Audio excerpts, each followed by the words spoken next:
Why do 100% of believers trust in God's provision? Let's explore the depth and breadth of this unwavering faith. From manna in the desert to feeding the 5,000, the Bible is filled with stories of God providing for his people.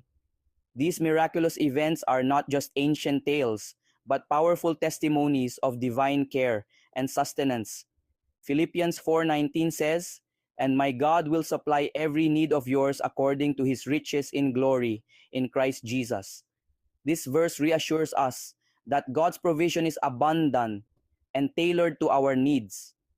God sent ravens to bring Elijah bread and meat. This extraordinary act of provision highlights God's creativity and faithfulness in meeting our needs.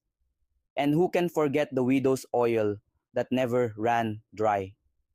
This story is a powerful reminder